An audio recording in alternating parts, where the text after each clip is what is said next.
Frères, je ressens ici dans mon cœur que beaucoup d'entre vous traversent un moment de deuil. Bien sûr, ce n'est pas tout le monde, mais que ce soit un deuil, la perte d'un être cher, d'un membre de la famille, ou même la perte d'une relation, ou la nostalgie de quelqu'un qui ne fait plus partie de votre vie. Et j'ai ressenti très fort ici dans mon cœur, pendant que je priais. J'étais ici en communion avec Dieu quand le Saint-Esprit m'a demandé d'enregistrer cette vidéo pour te réconforter. Il y a quelque temps, j'avais écrit un message sur mon site pour toi qui ne connais pas. J'ai un site qui est Pasteur Antonio Junior, avec Brésil. Aujourd'hui, presque plus personne ne va sur le site. Tout le monde préfère les réseaux sociaux. Mais j'aime encore parfois y écrire. Et j'ai écrit un message demandant s'il est mauvais de demander à Dieu de mourir, mes frères. Parfois, la douleur est si forte dans notre vie. La souffrance est si grande qu'on a vraiment le désir d'y mettre fin, de mettre un point final. Tu sais pourquoi la vie semble devenir si fade ? La vie, parfois, est tellement dénuée de sens et on n'arrive pas à trouver une raison d'exister. Mais je veux te rappeler, te lire un message montrant que certains hommes de Dieu ont ressenti ce même désir. Le désir de partir, le désir de mettre un point final et d'aller dans les bras du Seigneur. Frères, je vais vous montrer ce que ces hommes ont fait, et vous allez être impressionnés de voir que c'est plus courant qu'on ne l'imagine. Peut-être que vous pensez ainsi. Ah, pasteur, mais il y a des personnes qui ont tellement de foi. Moi-même, je suis une personne de foi. Je suis quelqu'un qui croit en Jésus. Pourquoi ce sentiment si mauvais vient-il ? Pourquoi ce sentiment de mort, cette angoisse qui est terrible ? Vous pouvez être entouré, dans un lieu animé. Votre famille peut vous montrer tout l'amour du monde.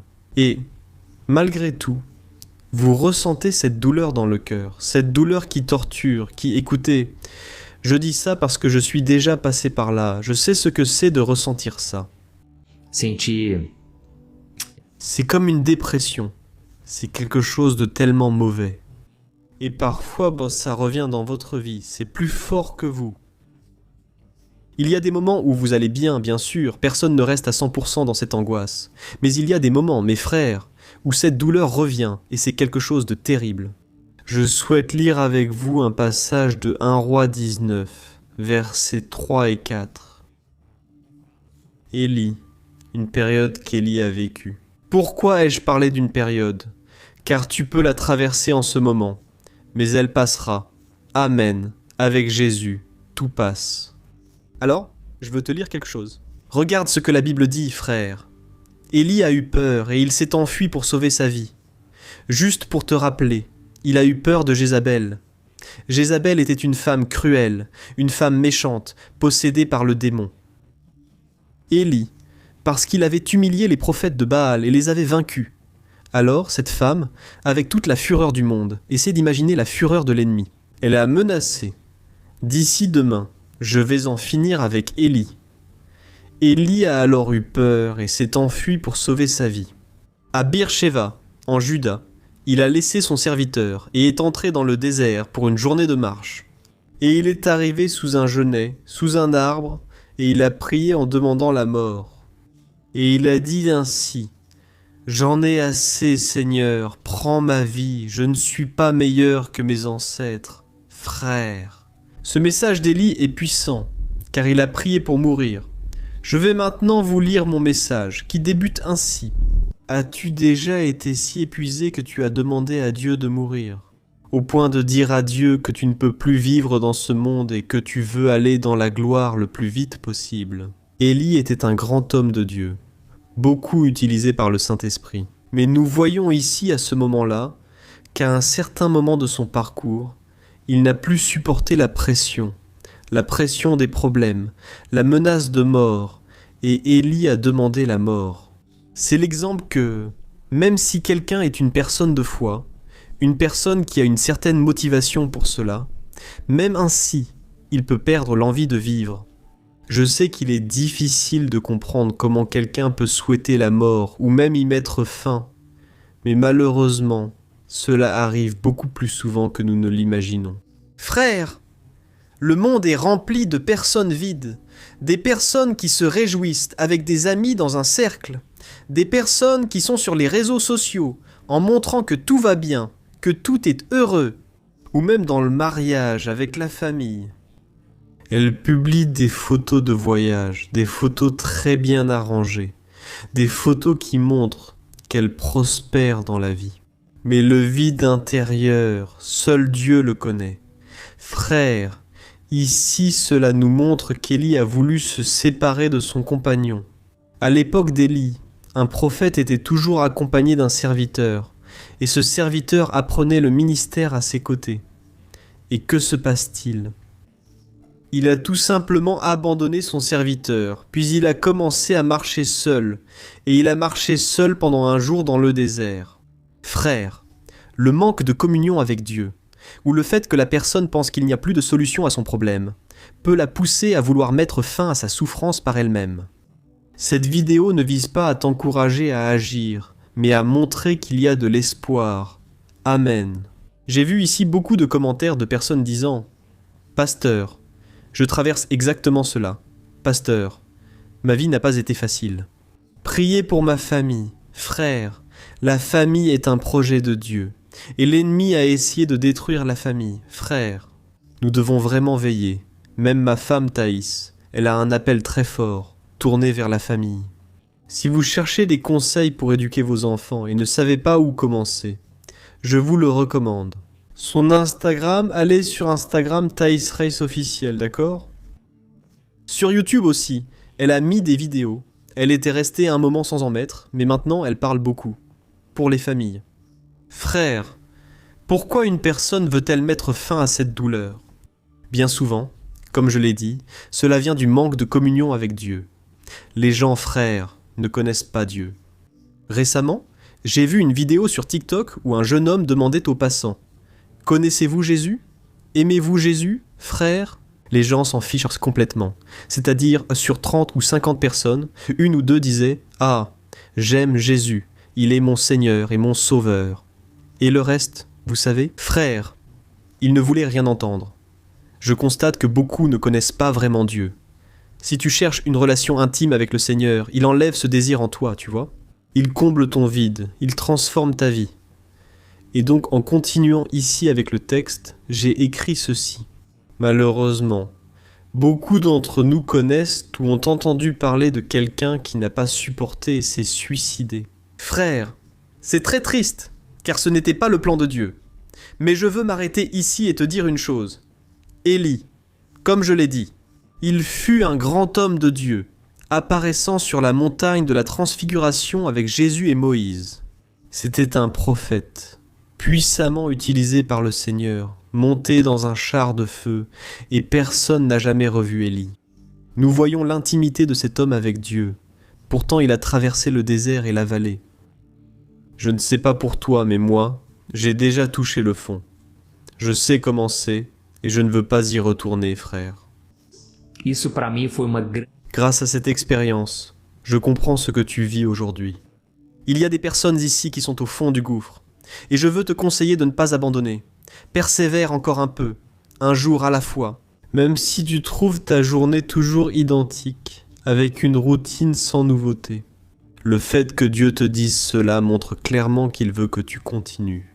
Amen, car Dieu a touché mon cœur pour t'apporter cette parole, toi qui souffres. Gloire à Dieu. Lisez ce témoignage, frère, et le commentaire de SOR ici.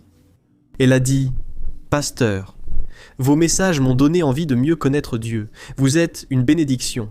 Aujourd'hui, cela fait 5 ans que j'ai confessé Jésus comme mon Seigneur et Sauveur. Quelle bénédiction, frère. C'est inestimable. Je peux vous aider car Jésus m'a sauvé un jour. Et je suis ici pour vous apporter la solution. D'accord ? Je poursuis mon récit ici. Regardez ce que j'ai écrit. Quand quelqu'un atteint ce niveau de dépression, au point de vouloir tout arrêter, la tendance est de s'isoler des autres et d'abandonner l'appel que Dieu a pour lui. Notez qu'Élie a laissé son disciple à Beer-Sheva avant d'aller dans le désert. Il ne voulait certainement pas s'ouvrir à lui et ne voulait pas non plus montrer sa frustration, l'usure qui était dans son cœur. Ce type de personnes, frères, pleurent en secret dans les coins. Certains ne réagissent à rien. Prions pour eux. Ces personnes nous inquiètent car elle ne laisse rien paraître. Il vaut mieux quelqu'un de sensible qui exprime ses émotions. C'est préférable. Et donc, en continuant ici dans le texte, j'ai écrit ceci. Le prophète Élie a choisi de rester loin de tout et même de Dieu. Il n'était tout simplement plus disposé à prier. Frère, j'ai un ami qui a été tellement frustré par l'Église, par l'être humain, disons-le ainsi. Et il a tout simplement passé de nombreuses années sans même faire une prière, frère, tout ce qui était lié à la prière. Il fuyait quand quelqu'un l'invitait à prier ou voulait parler de la Bible. Il ne voulait pas, parce qu'il a associé les gens à Dieu. Frère, c'est une grande erreur que les gens commettent. Ils pensent que parce que la vie a été injuste, Dieu est injuste, que si l'être humain a échoué, Dieu va échouer aussi. Ça n'a rien à voir. Frère, Dieu n'est responsable de rien. Vous comprenez ? Dieu n'a pas planifié cela. Ce n'était pas le plan de Dieu, mais il le permet. Oui, je vois beaucoup dire. Pasteur, regardez toutes les déceptions que j'ai vécues. Frère, je sais, ce n'est pas facile. Gloire à Dieu. Michel a dit. Pasteur, combien de fois Dieu t'a utilisé pour me parler ? Alors, frère, nous devons nous concentrer sur les personnes qui veulent vraiment parler avec le Seigneur, les personnes qui veulent vraiment chercher Dieu et qui peuvent vraiment nous aider. Le texte indique « Le prophète Élie a choisi de s'isoler. » Et nous savons que ce qui nous donne de la force dans la marche avec Dieu, ce qui nous donne de l'espérance, c'est souvent l'Église. Frère, avez-vous déjà pris le temps d'y penser ? Avez-vous remercié pour l'Église du Seigneur ? J'ai de nombreuses expériences. Et même si nous avons parlé de frustration, j'ai vécu beaucoup de moments avec l'Esprit Saint à travers l'Église. Qui sont les personnes qui suivent Jésus-Christ ? Des gens ont prié pour moi, posé la main sur ma tête, prophétisé sur ma vie et prié lors des moments difficiles, tu sais ? Je remercie Dieu pour chaque expérience vécue. Hier même, quand j'écoutais quelques chansons sur Spotify, des louanges qui m'ont vraiment beaucoup touché dans ma marche chrétienne. Et cela l'était tellement marquant dans ma vie. Frère, j'oubliais souvent de remercier Dieu pour la vie de ceux qui ont enregistré ces chansons. T'es-tu déjà arrêté pour le faire ? Des personnes qui ont été des instruments de Dieu dans ta vie. Tu sais combien de CD, combien de prédications. Je vais en citer quelques-uns ici devant le trône. Nive Soares, Église Baptiste, Gethsémané. Je parie que 99% d'entre vous n'en ont jamais entendu parler. Leur musique est même rare sur YouTube. Frère du ministère Vignardi, écouter et croire. Combien de fois ai-je déjà écouté le ministère Écouter et croire ? Ludmila Ferber, ministère Joue sur l'autel. Tu te souviens des anciens temps ? Alors, ainsi, ces personnes ont jeûné. Ces personnes ont cherché Dieu pour nous donner un outil, un instrument pour que nous puissions nous rapprocher de Dieu, qui est la louange, c'est l'adoration. Amen. Donc hier, je pensais à cela. Combien de personnes ont été utilisées par Dieu pour former mon caractère, pour façonner ma vie et pour m'aider à me rapprocher de Dieu. Et donc, en revenant ici, n'est-ce pas, frère ? Quand on cache nos sentiments pour que personne ne sache, en réalité, nous sommes en train de nous dire à nous-mêmes « Je vais porter cette douleur tout seul, je suis capable de supporter tout ça tout seul. » Mais frère, ce n'est pas toujours le cas. Alors, bien sûr que dans ces moments-là, n'est-ce pas ? L'ennemi, lui, ne va jamais te rappeler les passages de la Bible. Le diable, d'ailleurs, il ne va vraiment jamais te rappeler, n'est-ce pas ? C'est justement là qu'il va te mettre un obstacle. Et une fois, je pensais à ceci. Quand on traverse des épreuves, c'est comme si l'ennemi, imagine que le diable, il est comme un ninja. Tu te rappelles ces ninjas qui cachaient leur visage et lançaient une bombe devant toi ? Je n'ai jamais vu ça en vrai, mais toute une fumée montait, non ? Et dans cette fumée, tu ne voyais rien. C'était le moment où il attaquait ou s'enfuyait. En résumé, l'ennemi met une bombe fumigène devant toi, tu ne vois rien, même pas à 1 mètre. Mais si tu as la foi, si tu fais un pas de foi et que tu tends tes mains, tu vas traverser ce nuage, tu vas traverser cette fumée et tu vas toucher le Seigneur. Amen. Il te manque peut-être juste ce pas de foi. Tu sais ce qui s'est passé, mon frère. Élie ne voyait aucune issue. Comme je l'ai déjà dit, c'est à ce moment que le diable te fait oublier les promesses de Dieu et croire qu'il n'y a plus de solution. Et pourtant Jésus a dit, « Si quelqu'un est fatigué, accablé, viens à moi, car je vais apporter du soulagement à vos âmes, du repos à vos âmes. Frères, c'est la promesse du Seigneur Jésus pour nous aujourd'hui. Amen. Et la Bible dit donc que lorsque Élie demandait à Dieu de mourir, regardez ce qui s'est passé, regardez bien. Premier livre des rois, chapitre 19, versets 5 et 6. Élie s'est couché sous l'arbre et s'est endormi. Un ange le toucha et lui dit « Élie, lève-toi et mange. » Il a vu près de lui un pain cuit sur des braises et une cruche d'eau. Il a mangé, bu puis s'est recouché. Amen, frères. Voyez comme il est important que Dieu nous secoue de temps en temps. Vous savez, pour qu'on se réveille, dans ce cas-ci, ici, Élie était sous l'arbre, et l'ange est apparu et a dit « Élie, lève-toi, mon fils, lève-toi, mange !» Et alors l'ange avait déjà préparé pour lui un pain cuit sur des braises chaudes et une cruche d'eau. Frères, c'est le premier défi que nous affrontons. Quand on est en dépression, on veut juste dormir, on veut juste rester allongé, n'est-ce pas? Tu veux juste rester au lit, tu n'as plus de force pour rien d'autre. Et Élie, il était exactement comme ça. L'ange, sous l'ordre du Seigneur, a eu de la compassion et a dit « Élie, lève-toi, ne te laisse pas abattre, ne te rends pas. Quand tu es enrhumé, tu veux juste rester allongé, prendre le médicament, rien d'autre. Mais si tu restes allongé jour après jour, ça va retarder ta guérison. » Et Élie, dans son état frère, il ne voulait plus rien savoir, pour lui c'était fini. Mais Dieu est compatissant, frère. Dieu l'est. Tu vois ce message ici. C'est parce que Dieu est en train de te secouer, de te réveiller. Amen et Élie. Même après qu'il ait dit « Je n'en peux plus. Je ne vaux pas mieux que mes parents. Dieu n'en a pas tenu compte. » Frère, certaines prières sont ignorées par Dieu. Il n'y prête aucune attention. Amen. Pourquoi? N'est-ce pas vrai? Dieu sait que tu parles sans le penser. Il sait que tu pries, mais... No fundo, você que... Croire que ça allait marcher, tu sais? Alors Dieu, il ne va pas te juger. Il ne va pas te jeter la pierre.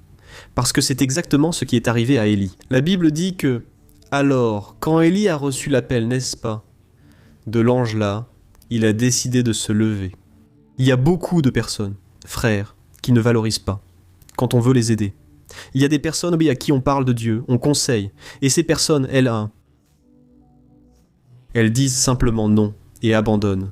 Il y en a. Ce ne sont pas que les adultes ou les personnes âgées.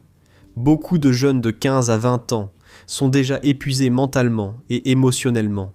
Frère, il faut faire attention, parce que tout commence ici. Regardez, tout commence ici. Si tu ne surveilles pas tes pensées, regarde, tu peux vraiment te laisser aller. Et là, l'ennemi prend de la place, tu comprends? Voyez ce qui est arrivé à Élie, frère. Dieu a dû le réveiller. Regardez, premier livre des rois, chapitre 19, verset 7, regardez ce qui s'est passé. L'ange du Seigneur revint alors, toucha Élie de nouveau et dit « Élie, lève-toi et mange, car ton voyage sera très long. » Amen, frère. Remarquez que l'ange ici n'a pas donné une suggestion de plus, mais il a donné un ordre ici. Il devait déjà se lever, car le voyage serait long si vous vouliez poursuivre votre marche chrétienne pleine d'obstacles. Você precisa fazer como Elias. Mangez le pain. Frère, c'est le pain de la parole de Dieu. Amen. Élie devait manger ce pain. Je crois aussi en beaucoup de promesses, n'est-ce pas, que Dieu a pour nous. Nous allons nous nourrir de ce qui est dans la parole. Je me souviens, une fois j'étais au fond du gouffre, et Dieu, il m'a parlé clairement. Mon fils, ce n'est pas l'heure pour toi de mourir. J'ai un plan pour ta vie. Et je me suis souvenu d'un passage là-bas, du psaume 118, verset 16, où David a dit ceci. « Oh, je ne mourrai pas, au contraire, je vivrai pour annoncer les grandes œuvres du Seigneur. Amen, frère. » Le Saint-Esprit me rappelait ce verset. J'ai commencé à déclarer « Je ne mourrai pas, je vivrai pour annoncer les grandes œuvres du Seigneur. Amen. » Faites aussi cette déclaration. Psaume 118, verset 16. Alors, mes frères, nous devons comprendre que notre force ne vient pas de l'homme, mais de la parole de Dieu. Amen. Alors, peu importe la situation dans laquelle tu es arrivé ici, Je ne veux pas m'étendre dans cette vidéo. Je suis juste venu te dire ceci. N'abandonne pas ce que Dieu a commencé. Dieu est en train de faire une belle œuvre dans ta vie. La Bible, mes frères, elle est remplie d'hommes et de femmes qui ont aussi voulu tout abandonner, mais ils ne l'ont pas fait. Tu sais pourquoi ? Ils savaient que leur vie ne leur appartenait pas, notre vie appartient au Seigneur. Je pourrais te citer ici, par exemple, le cas de Job. Vois ce que Job dit au chapitre 7, verset 13. Il a dit ceci. « Oh, j'ai du mépris pour ma vie.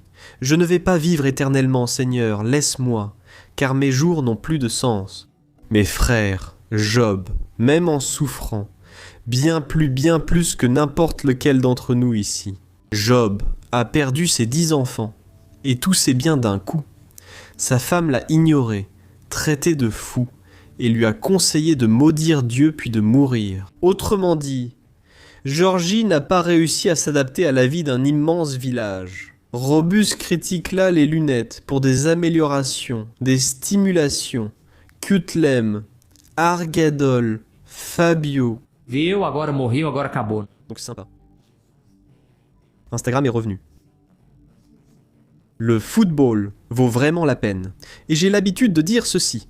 Si on ne se rencontre pas ici sur Terre, en personne, on se retrouvera dans la gloire. D'accord, j'ai vraiment envie de te donner une accolade, j'ai vraiment envie de pouvoir me réjouir avec toi, et ça va être formidable. Amen frère, gloire à Dieu, écoute, que Dieu te bénisse abondamment, c'est le message que je voulais t'apporter. Et n'oublie pas de t'abonner à ma chaîne, suis-moi aussi sur Instagram, d'accord ? Et que Dieu te bénisse puissamment. Je t'attends dans la prochaine vidéo.